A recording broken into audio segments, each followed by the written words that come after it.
buenas tardes, mi nombre es Gabriel Ruiz Ortega y esto es Caretas Electoral. El día de hoy tenemos a dos candidatas al Congreso que podríamos calificarlas de la siguiente manera. Son candidatas con actitud. La primera es Maricale Benalba, que va con el número 2 por Acción Popular, y la segunda es María Teresa Dulanto, que va con el número 7 por Avanza País. Muy buenas tardes, Mari Carmen, ¿cómo estás? Buenas tardes, Gabriel, ¿cómo estás? Un saludo a María Teresa también y a todos nuestros amigos de Caretas Electoral. Gracias por la invitación. No, más bien, gracias a ti. Y tú, María Teresa, ¿qué tal? ¿Cómo Bien, estás? ¿Cómo te recibe la tarde? Un gusto saludarte, Mari Carmen, y a ti, Gabriel. Aunque no me hayas reconocido mucho, aquí no, sí estoy. te reconozco. No, sí te reconozco porque te sigo por Facebook. Así es que no... y de hace tiempo, no, o sea, no desde ahora. No es una cuestión circunstancial, no, sino de hace buen tiempo por la labor social que haces, ¿no? En ese sentido. Muchas gracias, Gabriel. Tenemos acá, en el primer bloque, tenemos 3 temas, que son temas que están, digamos, muy presentes dentro del imaginario de la población, son temas delicados, son temas que hay que abordar con seriedad y son temas que no podemos caer, digamos, en la demagogia de los mismos, ¿no? Este tema tiene que ver netamente con la ONP y con las AFPs. Al respecto, me gustaría saber la postura respecto de Mari Carmen Alba. Perfecto, Gabriel. Bueno, sabemos que tanto la ONP como las AFP necesitan una reforma, ¿no? La ONP porque sabemos que es un organismo que administra las pensiones, público, subsidiado por el 40% por el Estado, y las AFPs deben de modificarse para poder mejorar este sistema porque no ha alcanzado las expectativas que lo que la población quería cuando esto se inició en el año 1994. Entonces, hoy día sabemos que hay una comisión de reforma previsional que ha aprobado unos lineamientos que la preside la congresista Omonte. Pero no es primera vez que hay una comisión sobre reforma previsional. Cuando empezó el gobierno del PPK hubo una comisión que fue liderada por Alejandro Arrieta, que fue el primer jefe de la ONP y que regresó en el 2011, lamentablemente murió hace un año. Y él lideró esta reforma, esta comisión, y fue un buen proyecto el que se presentó. Sabemos que por la coyuntura, las circunstancias, el gobierno de PPK, eso quedó realmente en un cajón. Luego, ha habido esta reforma, una otra comisión donde han participado también ministerios, SBS, el MEF, el Ministerio de Trabajo, que fue liderada también por la ministra Tony Alba, ¿no? También se ha quedado ahí el informe. Ahora, a raíz de todo lo que ha pasado y lo que hemos pasado por la pandemia, se ha hecho esta reforma. Yo principalmente considero que esta reforma, que es una reforma tan técnica y que no debe ser politizada en el Congreso, debería llevar la batuta de esta reforma el Ejecutivo. Además es un tema que implica estudios actuariales, un tema que implica temas económicos, entonces es muy delicado el tema. Si bien ya ha sido aprobado un primer informe de lineamientos, no estoy de acuerdo con lo que se ha aprobado en el sentido de cómo se está administrando, ¿no? Porque el informe de esta comisión, Omonte, decide y señala y concluye de crear una OPP, un organismo público de pensiones, para que vea todo el sistema privado y nacional. Y la verdad que el Estado nunca ha sido un buen administrador de pensiones. Ya tenemos ejemplos, y lo que pasó con el IPS, cuando era el que veía el tema del pensionario. Por eso se crean las AFP, para que haya competencia. Necesitamos competencia para que se mejore las prestaciones y que haya competencia entre estos dos sistemas para que se mejore al final la calidad de las pensiones de todos. Ahora, también estamos hablando, Gabriel, de que estamos legislando para el 30% de los peruanos, porque sabemos que el 70% es informal. Entonces, este es un problema transversal que el siguiente gobierno va a tener que tratar de tener como objetivo de que tenemos que formalizarnos.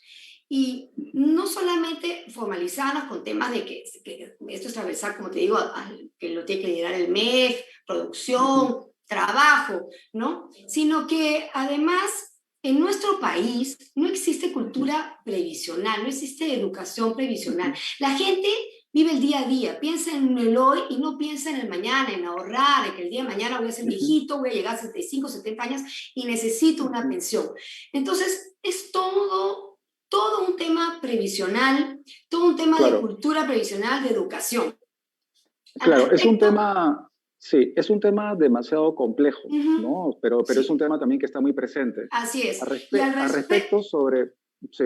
Al respecto, yo tengo, por mi especialidad y porque he tenido la oportunidad de trabajar en la ONP y también en la AFP un año, y en el Ministerio de Trabajo, yo tengo dos propuestas básicas. Reducir de 20 años a 10 años el requisito de años de aportación.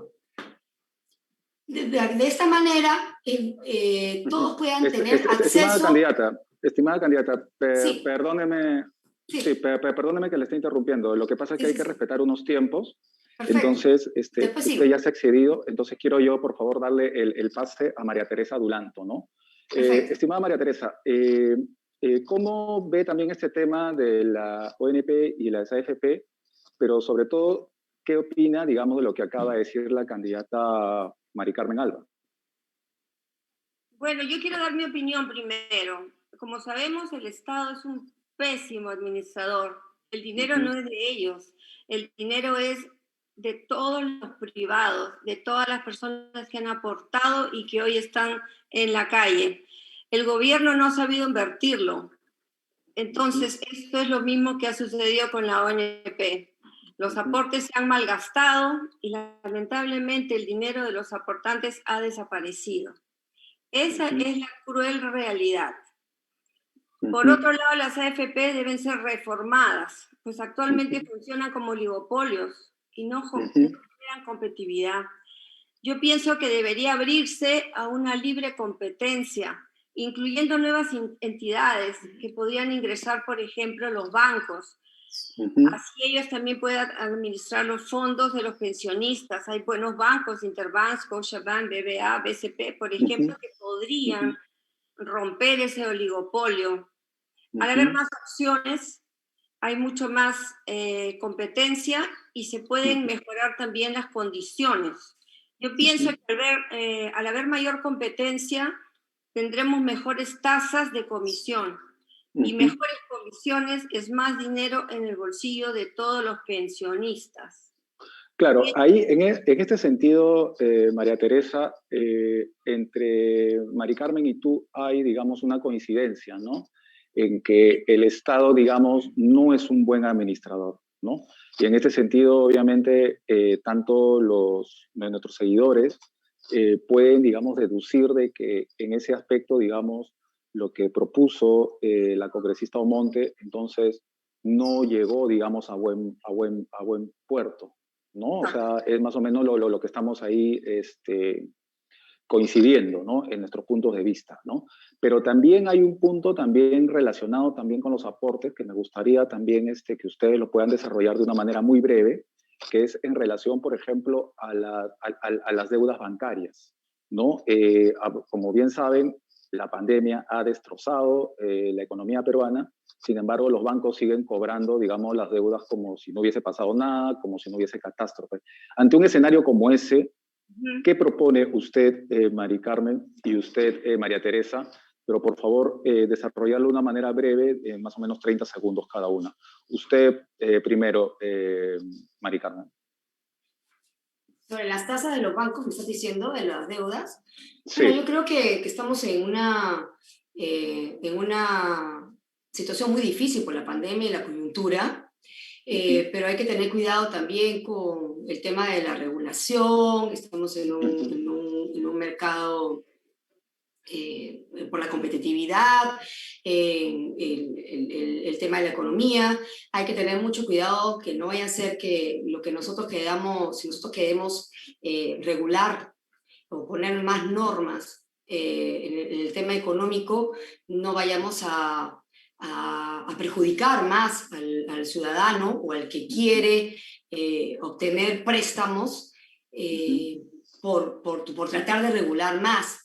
Yo creo que eso es algo que tiene que nacer, ¿no? Nacer de los bancos, de verla, y creo que ya muchos lo han estado haciendo en la pandemia, ¿no? Tratando de que no se paguen, de darles posibilidades a que tengan, que no se paguen los intereses, que se paguen más adelante, dándole algunos meses de gracia. Yo creo que lo están haciendo, pero yo creo que la pandemia, la coyuntura, tiene que sacar lo mejor de nosotros, de todos, no solamente en general de los empresarios que están ayudando, del ciudadano al pie, de los bancos, y creo que tienen que ponerse en los zapatos del ciudadano y los problemas que están pasando, de las 7 millones de personas que perdieron de trabajo, de lo difícil que va a ser ahora que hemos vuelto a cuarentena, la gente otra vez va a volver a perder el trabajo, y esa es una realidad que nosotros tenemos que tener sensibilidad social, responsabilidad empresarial y ayudar en ese tema.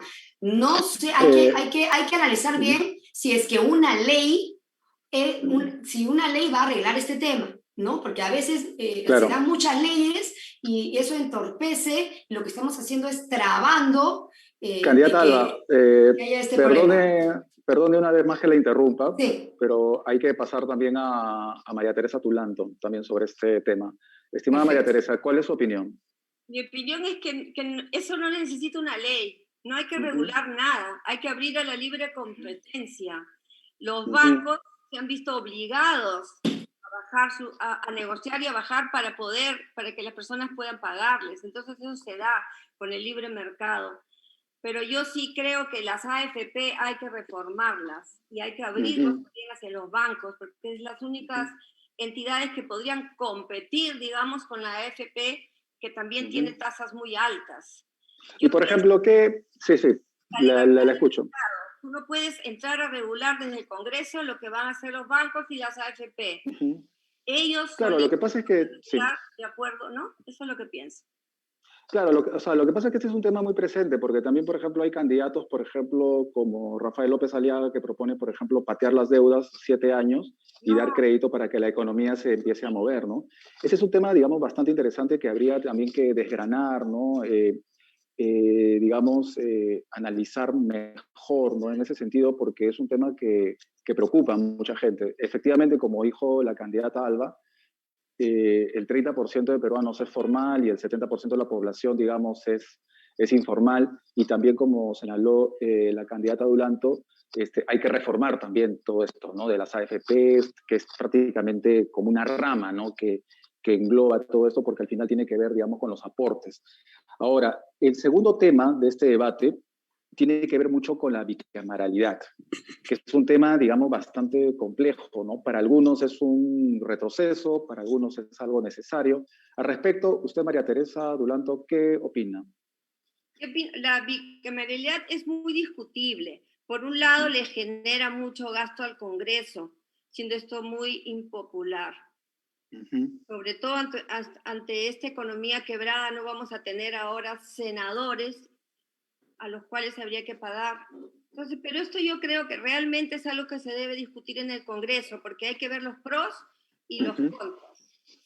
Los pros sería que tendríamos un colchón, por ejemplo, para que no se den tantas leyes populistas, como lo que ha pasado con las AFP, con la ONP, y que todo esto ha ido del Congreso al Ejecutivo, al Tribunal Constitucional. ¿Para qué? Para regresar y decirle a los pobres, ¿saben qué? Lo hicimos por gusto, no hay plata, no tienen nada. Entonces, el Senado quizás sería un buen filtro, pero no es este el momento. Y sobre esta propuesta, candidata Alba. Bueno, ya se ha aprobado en la Comisión de Constitución el dictamen para aprobar la bicameralidad. Bueno, sabemos que el año pasado no se aprobó en el referéndum la bicameralidad, pero en principio sí el presidente Vizcarra estaba alentando que se aprobara la bicameralidad, porque estábamos viendo que este Congreso unicameral no ha funcionado, esa es la realidad. Entonces, pero bueno, ya sabemos que el Congreso anterior metió ahí un temita sobre la cuestión de confianza y por eso al final no se aprobó. Una trampita. Entonces, ahora sí se ha aprobado la bicameralidad en la Comisión de Constitución. Si se verá o no ahora, no sé si es el momento, pero yo creo que para mejorar nuestros proyectos de ley y para que no ocurra eso que está pasando, que el Tribunal Constitucional está siendo de Senado, porque están yendo las leyes ahí y se están declarando inconstitucionales, yo creo que sí debe haber una segunda cámara más reflexiva, de gente más preparada, de gente mayor, de gente con experiencia, para que puedan, como era antes, ¿no? Diputados y senadores. Ahora, para que no pase lo que está pasando ahora, ¿no? Que parece que el Tribunal Constitucional es el Senado. Ahora, no, la idea es que si se aprueba la bicameralidad, con el mismo presupuesto. Esa es la idea. ¿Por qué? Porque tendría que haber una sola administración de todo el Congreso que vea tanto el Senado como los diputados. Antiguamente, cuando se cerró el Congreso en el 90, que fue la última vez que hubo diputados y senadores, habían dos administraciones, entonces efectivamente el gasto era mayor. La idea es que haya una administración central que vea las dos cámaras y se pone un artículo, como se ha aprobado y se puso en un momento en el dictamen, de que no sea mayor el gasto, ¿no? De tratar de reducir gasto. Pero yo creo que por el bien del Congreso, creo que sí se requiere una segunda cámara reflexiva. Claro, pero cada vez que hablamos del Congreso, dentro, digamos, de la opinión, digamos, común de la gente, siempre se asocia con inmunidad, como si el Congreso fuera el objetivo para que uno pueda, digamos, estar tranquilo, ¿no? de algunas arrugas o los llamados anticuchos que pueda tener la gente, ¿no? En ese sentido, hace unos días se acaba de aprobar la inmunidad en ese lado. O sea, ¿qué opinión tienen ante este tema? Usted, candidata Dulanto. La eliminación de la inmunidad parlamentaria. Primero entendamos qué es la inmunidad. Es un poder que tienen los congresistas para poder ejercer sus funciones sin preocuparse de que algunos grupos interesados generen presiones o acciones en tu contra. Por ese lado, es preocupante que se haya eliminado. Sin embargo, lamentablemente, durante mucho tiempo, y en eso coincidimos todos, se está viendo cómo postulan muchas personas muy cuestionadas o con investigaciones en su contra. No se puede ir al Congreso para evadir juicios y tener 5 años de evadir a la justicia, por lo cual eso no debería ser. Yo estoy a favor de que se haya eliminado la inmunidad parlamentaria por la cantidad de personas que ingresan al Congreso para hacer su cancha y hacer lo que quieren. Ahora, por ejemplo, ya sabemos que hay 68 personas con procesos. Yo creo que ante una condena habría que retirarlo inmediatamente. Hemos tenido problemas como un señor congresista que trabajaba con los pesqueros, que fue denunciado por toda la televisión, por todo el país. Ahí se quedó por la inmunidad parlamentaria. Entonces, nosotros tenemos un Congreso que está muy difamado y no queremos ir al Congreso para seguir difamándolo, queremos ir a trabajar por el pueblo y para el pueblo. En eso sí, yo soy una luchadora social que defiendo al pueblo y no me parece bien. Excelente. Al respecto, candidata Alba, uno de los puntos que ha señalado la candidata Dulanto es que es preocupante que se haya eliminado la inmunidad. ¿Cuál es su postura ante eso? A ver, sabemos que la inmunidad parlamentaria siempre ha sido una prerrogativa de los congresistas. Coincido con María Teresa en que era una manera de trabajar, pero básicamente en lo que es fiscalización, Gabriel, ¿no? Pero empecemos por el principio. ¿Qué es lo que ha estado pasando? Que efectivamente la gente que ha estado postulando venía con su mochila, con sus delitos y sus procesos de delitos comunes para buscar impunidad y entraban al Congreso y en vez de lo que hacían por ingresar al Congreso de esa manera es desprestigiar la institución del Congreso a quien todos tenemos que tener respeto, porque vivimos en una democracia y somos institucionalistas, en primer lugar. Entonces, de esta manera, al eliminarse la inmunidad para los delitos comunes, para los que vienen con su proceso de delitos comunes, y los que ingresan y cometen delitos comunes, esa parte creo que estamos de acuerdo, porque nosotros no estábamos de acuerdo con cumplir inmunidad para estas personas que han hecho tanto daño al Congreso. Lo único que preocupa, y que vamos a ver qué pasa, y lo veremos en el camino, qué pasará, ¿no? Ya en la realidad, es que a la hora de fiscalizar, porque como sabemos, un congresista legisla, representa y fiscaliza. A la hora de fiscalizar, en que uno investiga a todo tipo de personas y todo tipo de casos, y eso te lo puedo decir yo, que he trabajado de asesor en la bancada de Acción Popular y estuve presente cuando mi bancada, liderada por el congresista García Belaúnde, se enfrentó a Orellana, se enfrentó a la mafia de Curi y recibió innumerables denuncias, no solamente él, sus asesores, su madre de 90 años, su primo, sus tíos, sus sobrinos. Y tuvo que contratar abogados para defenderse, ¿no? Si no, no podía avanzar. Entonces, eso es lo que me preocupa, que los que entren para congresistas, y en el caso que entremos, que tengan problemas a la hora de fiscalizar, y que venga alguien como Orellana y te ponga pues una denuncia de lavado de activos o una denuncia. Pero lamentablemente, por eso, para terminar, esta figura ha estado tan manoseada y tan mal utilizada que la realidad pedía que se eliminara la inmunidad, lamentablemente. Hay una pregunta que no es, o sea, hay un pequeño tema que no estaba, digamos, en nuestros temas anotados para tratarlos hoy, pero creo que es pertinente que ustedes lo puedan desarrollar brevemente. Se lo agradecería que fuera brevemente. Esto tiene que ver con el aspecto de que hoy en día hay muchas candidatas mujeres, ¿no? Y hay una pregunta que siempre nos hacemos todos, ¿no? Sobre todo los varones, ¿no? Claro, por un lado puede parecer un poco ingenua, pero sería bueno que ustedes lo puedan, digamos, reforzar o refutar, ¿no? Ustedes, por ser mujeres y que están haciendo política, ¿sienten que deben esforzarse el doble para ser escuchadas o atendidas en ese sentido? ¿Usted, María Teresa? No, yo soy mujer y a mí siempre me han escuchado. Yo siempre he ido y he levantado mi voz porque yo me considero una luchadora social.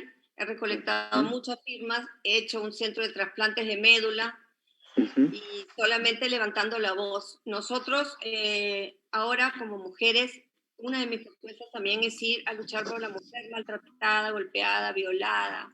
Entonces creo que es la época que nos han hecho tanto daño a las mujeres que ahora estamos yendo al Congreso para que nos escuchen más y mejor y para que podamos defendernos mejor también.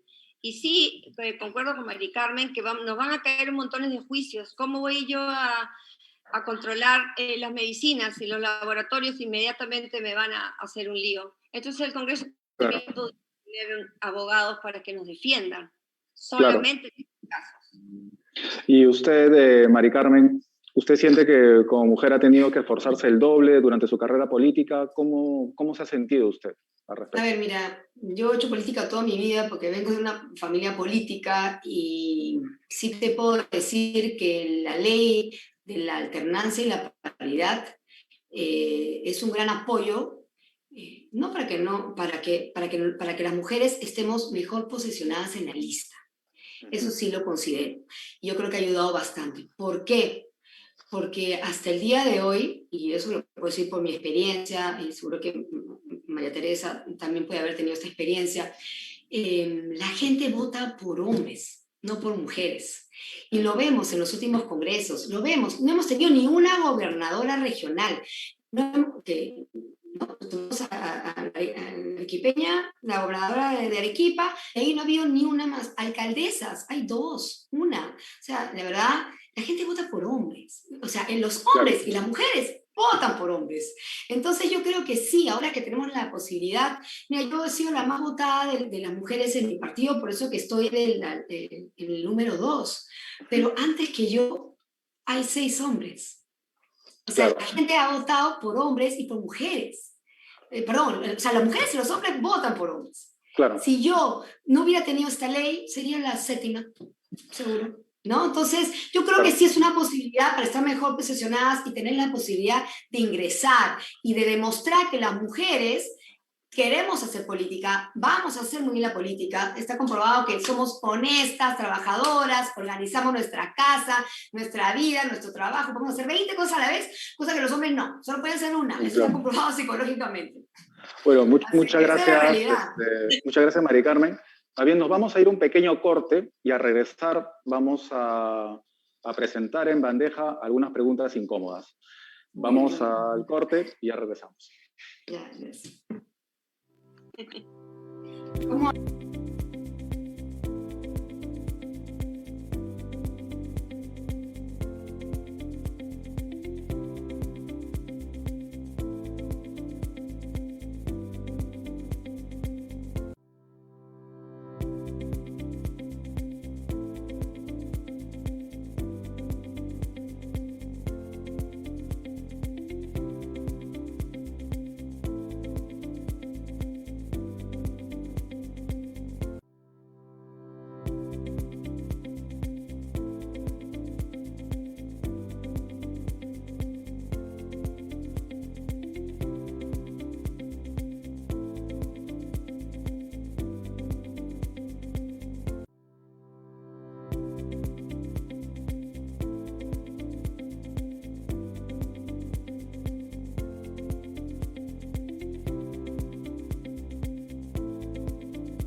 Entonces, con este encuentro, con este debate entre Mari Carmen Alba, número 2 de Acción Popular, y María Teresa Dulanto, número 7 por Avanza País.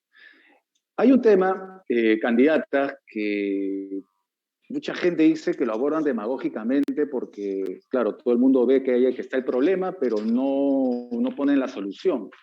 Como bien saben, esta pandemia ha afectado a todos. Económicamente es un desastre, estamos en una crisis sanitaria y bueno, ahora nos hemos aferrado, ¿no? Arañando, rasguñando esta posibilidad de las vacunas que han venido, ¿no? Uno de los sectores que se ha visto muy perjudicado es la población juvenil. Muchos han quedado sin trabajo, muchos han quedado sin estudiar. Prácticamente eso también puede ser uno de los puntos, una de las razones por las cuales también se ha transformado, ¿no? Por decirlo de una manera, la delincuencia también, ¿no? En ese sentido, ¿no? Mucha gente, al no hacer nada, bueno, expresa, pues, ¿no? De las malas influencias, de las malas juntas y todas esas cosas, ¿no? Candidata Dulanto, ¿qué usted ofrecería para a toda esta masa juvenil? ¿Qué haría por ellos para que vuelvan a estudiar, para que vuelvan a trabajar? ¿No? Recordemos que es prácticamente uno de los sectores de la población más afectados. Claro, mira, lo primero quiero contestarte que la juventud no tiene nada que ver y la falta de trabajo con la delincuencia. Yo conozco mucho. Sí, justamente hay que hacer ¿no? eso subrayado, hay que hacer eso subrayado pertinente. Claro, subrayadito porque yo conozco muchos hogares humildes con jóvenes maravillosos que en estos momentos están haciendo taxi, recién graduados, o que están compitiendo en las puertas de Gamarra o son ambulantes, ¿no? Uh-huh. Hay que reconocer y ser conscientes que los jóvenes puedan ingresar. Hay que hacer creación de nuevas oportunidades y nuevos puestos de trabajo. Y hay que abrirnos a la inversión privada para que los jóvenes puedan ingresar. El Estado ahora no puede hacer mucho por ellos, porque el Estado también debería darle oportunidades a los jóvenes. A los jóvenes, por ejemplo, los héroes, los jóvenes médicos. Y se les puede dar oportunidades, contratarlos y mandarlos también a provincias donde ni siquiera hay oncólogos, no hay médicos, para que estos chicos estén mucho más capacitados y después puedan venir a Lima y si desean o quedarse en las provincias para ser mejores personas y mejores médicos. Por lo tanto, se deben agilizar también los trámites burocráticos, los costos de las empresas, para que puedan formalizarse de una forma más rápida.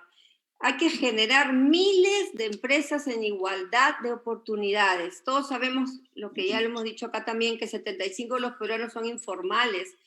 Y ese casualmente es el gran reto de Hernando de Soto, que es un economista de talla mundial y que ha venido trabajando en propuestas de formalización y desarrollo en beneficio de los más pobres y necesitados. Así que realmente nuestro compromiso es pro inversión y oportunidades de trabajo para todos. Muchas gracias, María Teresa, y también gracias por tu precisión. Creo que no fui muy explícito en ese punto, pero es muy importante que hayas hecho el subrayado. Mi corazón, mis chiquillos. Claro, No de hecho, te olvides que vengo de ser 3 años.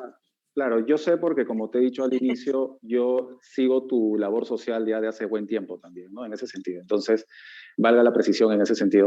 Al respecto, candidata Alba, ¿cómo usted, qué propuesta usted tiene para reinsertar a toda esta juventud que ha quedado sin trabajo y sin estudios durante la pandemia?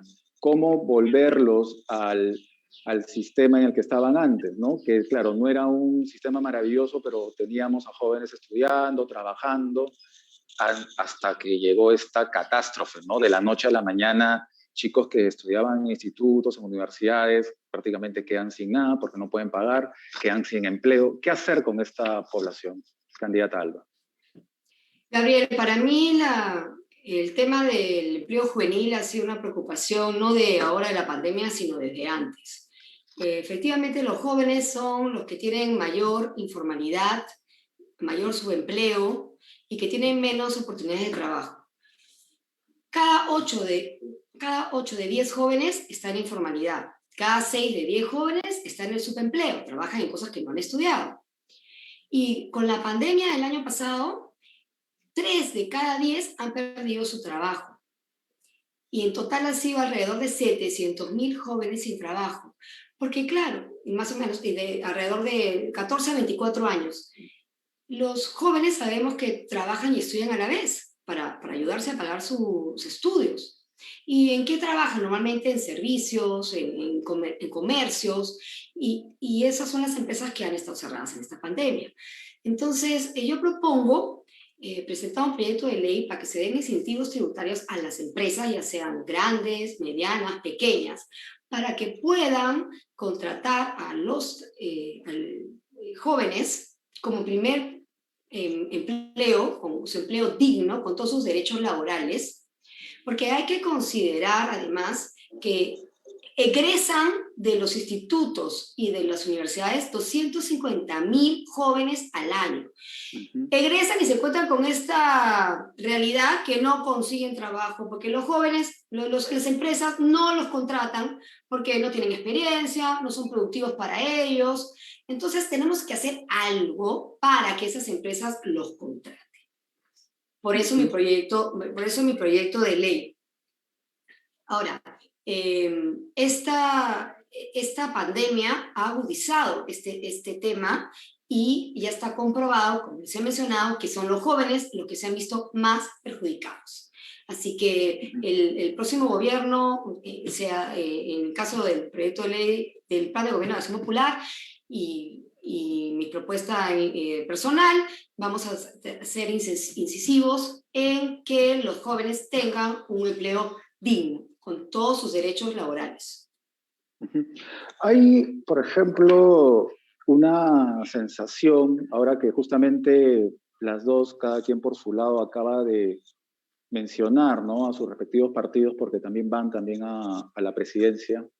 Hay una percepción en la ciudadanía, candidata Dulanto, sobre Hernando de Soto, ¿no? Muchos dicen de que él es el mejor candidato, el que está, digamos, preparado para estas lides, ¿no? El que es el que tiene los conocimientos para rescatar este país del pozo en el que se encuentra.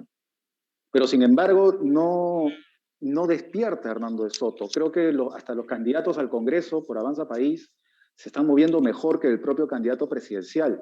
Y ojo, no digo esto en función a las encuestas, sino digo en función a la percepción, ¿no? Usted como candidata, y bueno, uno como periodista, o sea, recorremos las calles, conversamos con la gente, recogemos impresiones, pero parece, o sea, ¿qué pasa con la candidatura presidencial de Hernando de Soto? ¿Por qué no despega? ¿Por qué no enciende? O sea, siendo él para muchos el mejor preparado. O sea, ¿qué ha sucedido ahí? O sea, por ejemplo, hay gente, digamos, que comenta y dice que Hernando de Soto ni siquiera sabe cuánto está el pasaje del Metropolitano. En ese sentido, o sea, ¿qué sucede ahí? O sea, ¿por qué no despierta, candidata Dulanto? Pues como dije hace un rato... ¿Será que están nerviosos todos? Hernando Soto sabe eso y muchísimo más. Pero a diferencia, Hernando Soto él mismo está haciendo su plan de gobierno, analizando punto por punto, y está trabajando. Yo lo conozco, es un intelectual, es una persona que tiene muchas ganas de ser presidente y está tratando de tener mucha información para hacer lo correcto desde el primer día. Esta semana, casualmente, Hernando de Soto va a presentar toditito sus propuestas y toditito las cosas que va a hacer desde el primer día de su gobierno y lo va a publicar en todos los diarios que pueda. Lo malo es que en el Perú, para tú querer publicar, tienes que pagar. Entonces, nosotros estamos haciendo una campaña austera, pero sí, esta semana sale Hernando de Soto porque quiere sustentar bien sus propuestas y él mismo está haciendo todo. No, no vamos a difamar a nadie, no vamos a hacer como algunos candidatos que hacen memes y hacen burlas tratando de bajar a un candidato que nunca le ha hecho nada y que lo único que está haciendo es pensando, trabajando todos los días en su escritorio, yo lo veo. Él trabaja día y noche, está trabajando para que el Perú salga de esta pobreza, porque no estamos en cualquier pobreza. Ahorita, por ejemplo, me llama la doctora de un hospital que conozco mucho, los enfermos están entrando, están rompiendo los vidrios, las paredes, están metiendo a las camas como sea, sacando a los médicos. Este es un país que está totalmente descontrolado. Hernando de Soto está en su escritorio trabajando y también buscando apoyo del Perú y del extranjero. Esta semana, más tardar la próxima, él está presentando todo lo que va a hacer por el gobierno. Así que yo creo que con eso ya van a relajar un poco las tensiones y espero que los canales también lo inviten. Todos los canales lo inviten para que el Perú entero lo pueda escuchar. Creo, desde acá pido igualdad de oportunidades para todos los candidatos, tanto congresales como presidenciales. Candidata Dulanto, ¿qué es lo que, por ejemplo, no le gusta de de las otras propuestas presidenciales? O sea, usted acaba de decir de que hay un favoritismo, más o menos, está sugiriendo eso, de que a Hernando de Soto no lo llaman de los medios, en todo eso, y también como que el comentario que hice también se engarza también con una suerte de que hay, digamos, una suerte de campaña, digamos, de desprestigio con Hernando de Soto, diciendo de que no tiene, como que no tiene, digamos, la suficiente lectura de la realidad. Claro que sí la tiene. Bueno, yo no voy a mencionar las personas, todo el Perú sabe, la gente es inteligente, todos se dan cuenta. Hernando de Soto va a salir, va a plantear sus propuestas y van a ver ustedes que es una persona seria y muy preparada. Muchas gracias. Eso es lo que gracias. yo te puedo decir. Y va a ser una gran sorpresa, porque es un hombre muy bueno y yo lo defino a él como un hombre de gran corazón. Porque la gente le dice, pero defiéndete, Hernando. No, deja nomás. Él no es una persona que ha venido a pelear, es una persona que ha venido a apoyar al Perú y a levantarnos a todos, desde los más necesitados. Candidata Mari Carmen Alba, usted que ante lo que ha expuesto la candidata Dulanto, ¿qué opina sobre lo que hace Hernando de Soto en ese sentido? O sea, ahorita, después de esta pregunta, pasamos netamente a lo que es ya un tema netamente de acción popular. Bueno, yo creo que nadie duda de las calidades intelectuales y el conocimiento de los estudios que tiene Hernando de Soto, ¿no? Es una persona conocida mundialmente. Nadie puede dudar eso. Yo creo que lo que está pasando es que no mucha gente lo conoce, o sea, en todo el Perú, y efectivamente esta pandemia y esta virtualidad de que no poder salir hacer campaña, porque no todos pueden recorrer el Perú, y yo creo que en el caso de Hernando de Soto tiene en contra el tema de la edad, yo lo entiendo perfecto, entonces toda su campaña tiene que ser virtual, o sea, eso es lo que va a pasar con los candidatos que tienen mayor edad, ¿no? Cosa que a diferencia que puede beneficiar a Force, por ejemplo, que es joven, ¿no? Pero yo pienso que este tema de la virtualidad está afectando a todos los candidatos, ¿no? Unos más, otros menos.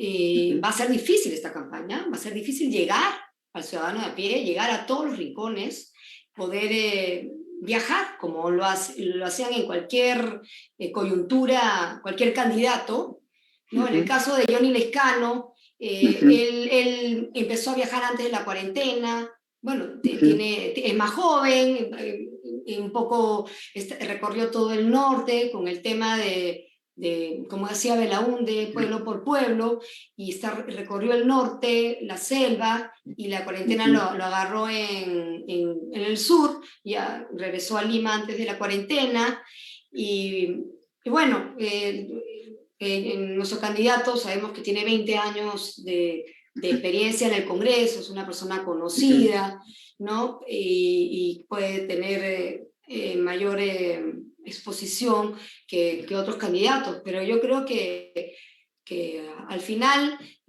todos van a tener ese problema de poder llegar, ¿no? De poder llegar de una u otra manera al ciudadano del tema virtual, y no todos usan redes también, y las propuestas tú las pones ahora por redes porque no puedes salir, y no todos, lamentablemente, no toda la gente tiene internet o tiene la posibilidad de tener una computadora o un teléfono, ¿no? Eso yo creo que va a perjudicar en general a la mayoría de candidatos, ¿no? Esta es una campaña muy sui generis, muy distinta y complicada. Candidata Alba, usted justamente acaba de mencionar al candidato Johnny Lescano en ese sentido, ¿no? Efectivamente, todo indica que las encuestas, digamos, ya lo están teniendo en cuenta, digamos, hay una pequeña subida, ¿no?, en la intención de voto hacia él, pero también esta es una campaña electoral también.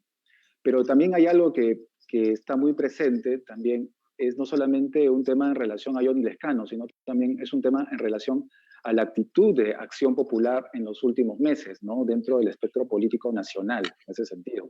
Por ejemplo, en el caso de Johnny Lescano, hay un tema que definitivamente tarde o temprano lo van a sacar, es que él tuvo un escándalo en el Congreso, precisamente, por faltar, digamos, respeto a una mujer en ese sentido. Y justamente el tema de la mujer es un tema muy presente en este debate y prácticamente es un tema presente en la agenda. Ante esas críticas, ¿usted qué diría?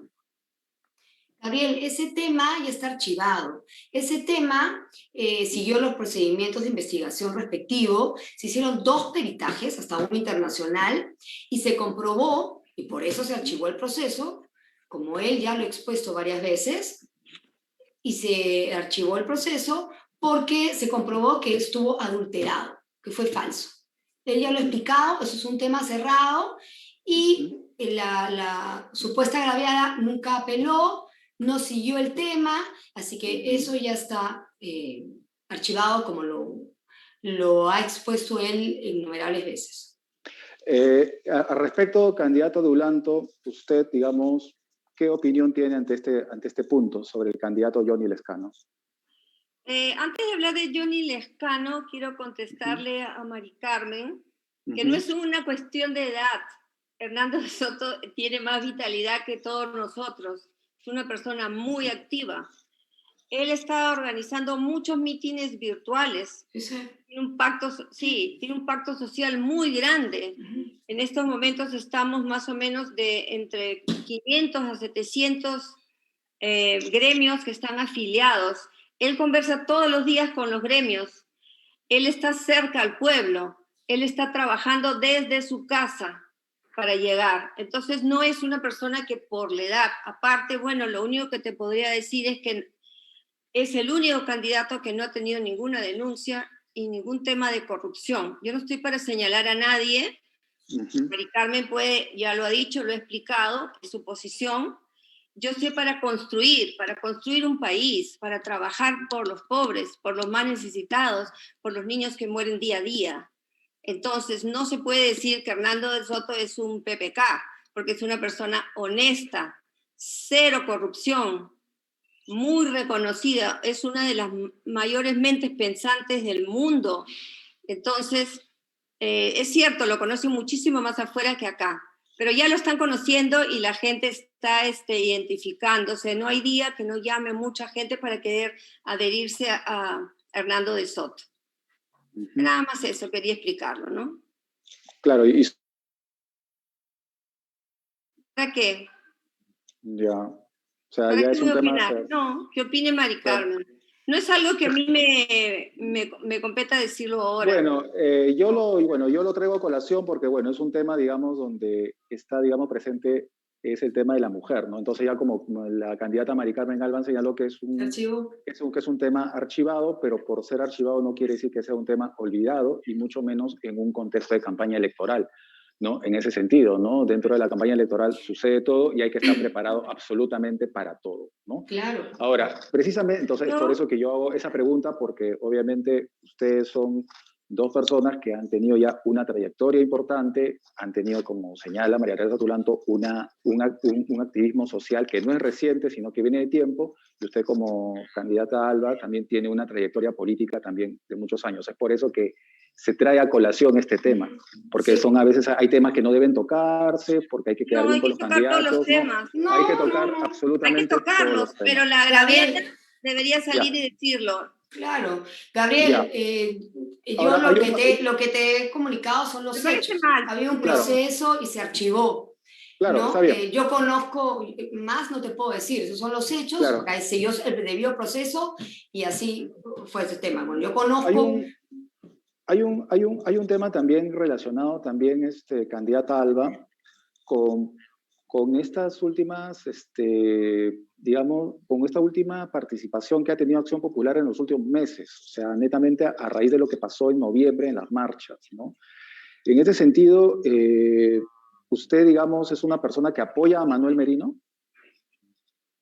A ver, antes de contestar eso, le quería decir a María Teresa que lo que me refería por la edad, bueno, primero que yo no lo he comparado con PPK para nada, no he mencionado PPK, Por si acaso. no comparo a nadie, cada uno es uno, pero aparte, Muy vital. lo que te quería decirle de la edad era porque los mayores no pueden salir por el contacto, porque lamentablemente el ciudadano, y eso es lo que le limita a todos, no solamente a Hernando de Soto, no quiere una pantalla, ¿no? Quiere el contacto, quiere verte en el mercado, quiere verte en su pueblo, a eso me refiero, y que eso va a afectar a todos.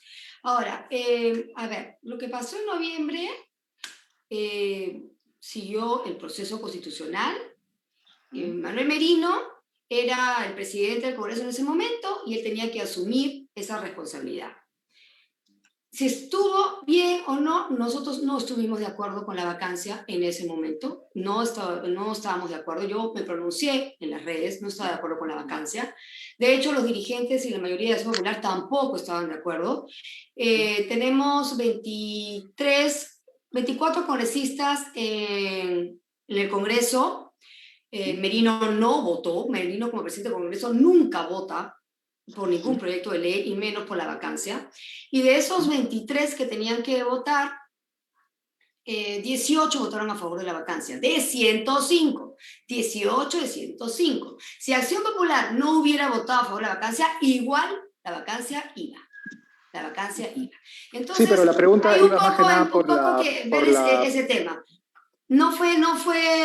Fue constitucional, no fue legítimo, el pueblo no lo quería y le faltó la mirada política y le faltó ver que la calle no quería más inestabilidad, no quería, vivíamos en el tema, estábamos en la coyuntura de la pandemia, cual seguimos, y no querían vacancia, por más que pensaran que tenía que había muchos indicios y que Vizcarra no, iba a seguir los procesos y al final puede ser que no le vaya muy bien, ¿no? Es lo que todo el mundo piensa. Entonces, tú me preguntaste, Merino es un correligionario, lo conozco, ha sido 3 veces, esta es la tercera vez que es congresista, es un correligionario muy querido en Tumbes, es la tercera vez que lo elige. Claro, es muy querido en Tumbes, pero prácticamente 9 de cada 10 peruanos lo detestan, ¿no? Bueno, que eso fue lo que votaron por Acción Popular, no sabían leer la calle, ¿no? Que la gente no quería un cambio de esa manera. Eso fue lo que pasó, que Vizcarra tenía una aprobación muy alta y lamentablemente no supieron. Todos los congresistas que representan al ciudadano y que son políticos, cuando uno ingresa al Congreso tiene que tener la mirada política y tiene que estar en contacto con la gente, ¿no? Y saber y leer lo que quería el pueblo en ese momento.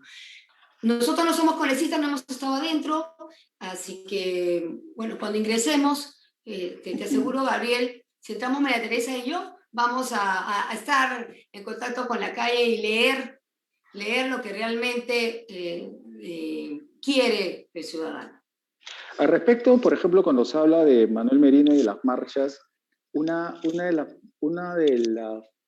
parte de la facción que estuvo en contra de Merino fue prácticamente la población juvenil, muchos jóvenes estuvieron ahí. Y precisamente uno de los puntos recurrentes en el discurso de María Teresa Dulanto precisamente son los jóvenes, en ese sentido. Usted, María Teresa, usted sintoniza con ese sentir juvenil, ese hartazgo de la política, esa suerte de que... Yo no soy jovencita, pero también estoy harta de la política. Yo estoy yendo para tener más voz y para poder hacer las cosas que se deben de hacer. Y una de las propuestas que tengo es proteger a la mujer. Yo llamaría a esa mujer que se sintió agredida por Johnny Lescano para que exponga qué es lo que ha pasado, cómo se siente y que si está de acuerdo o no con haberse archivado el caso. Pero si una mujer ya no dice nada tú no te, y ha sido un caso archivado, ¿qué se puede hacer? Entonces, ahora yo propongo que recibir en el Congreso a las mujeres que se sientan así, maltratadas, violadas, hostilizadas, porque esto fue una hostilización, que vengan y que desde el Congreso nosotros podamos ser su voz para que ellas no sean maltratadas y usadas de esa manera. Y que tengamos un poder judicial pues con personalidad para que haga las cosas bien. Que cuide más. Estimada María Teresa, me vas a perdonar en el alma, pero voy a tener que interrumpirte. Más bien, esta conversación tiene para mucho rato más. Pues. En ese sentido, quiero agradecer a usted, Mari Carmen Alba, por su tiempo, a usted, María Teresa Dulanto, por su tiempo. Lo que yo sí puedo decir es que más allá de, digamos, de coincidencias o desacuerdos, yo lo que sí puedo decir es que ambas candidatas son candidatas con actitud y con carácter. Creo que eso es también algo que hay que tener en cuenta en vista a lo que vamos a tener que elegir en las próximas semanas. Mi nombre es Gabriel Ruiz Ortega y esto es Caretas Electoral. Muchas gracias por su atención. ¿Terminó?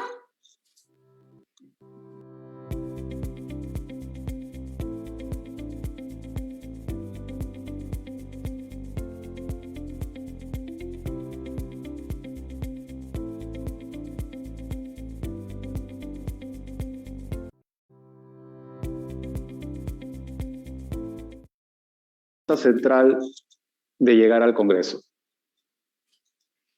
Ya, Gabriel, yo soy Mari Carmen Alba, soy abogada y he trabajado 20 años en el sector público y en temas de materia de seguridad social y laboral, porque he trabajado en la ONP, en el Ministerio de Trabajo y como asesora en mi bancada en el Congreso, por lo cual conozco muy bien el trabajo parlamentario. Mis temas de propuestas se van a centrar en lo que es materia de seguridad social y laboral. En lo que es seguridad social, propongo reducir de 20 a 10 años el requisito de años de aportación a la ONP, de manera que todo asegurado pueda percibir una pensión por los años aportados proporcionalmente. Asimismo, también propongo que un pensionista pueda percibir su pensión y a la vez trabajar. Hoy en día, cuando uno es pensionista, tiene que suspender la pensión para poder trabajar. Y con las pensiones tan paupérrimas que reciben los asegurados de la ONP, yo creo que tienen derecho a trabajar, poder mejorar su nivel de vida y la de los suyos. Es importantísimo. Y por último, la pensión mínima en las AFPs. Hoy en día hay afiliados de las AFPs que perciben 80 soles, 50 soles, 100 soles. Y eso no puede seguir pasando. Tienes que tener un mínimo, como es en la ONP, que es de 500 soles. De manera que así equiparas tanto la ONP como las AFPs, poniéndole una pensión mínima de 500 soles y así están trabajando en iguales condiciones. Porque consideramos que todo sistema previsional debe garantizar una pensión mínima. Gracias. Muchas gracias, candidata Alba. Usted, candidata Dulanto, ¿cuál es su propuesta central de llegar al Congreso? Bueno, yo tengo 10 propuestas, pero para mí la más importante, porque yo tengo 20 años de lucha contra la leucemia y el cáncer infantil en el Perú.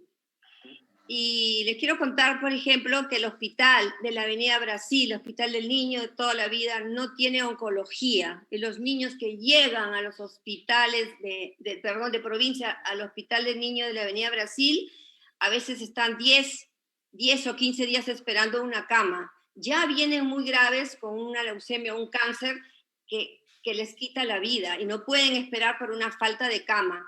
Ahora, no solamente son las camas, los protocolos y muchas cosas más. Por eso es que yo voy a promover desde el Congreso la creación del primer hospital del cáncer infantil que hay en todo el mundo, menos en el Perú, con sede en todos los departamentos del Perú.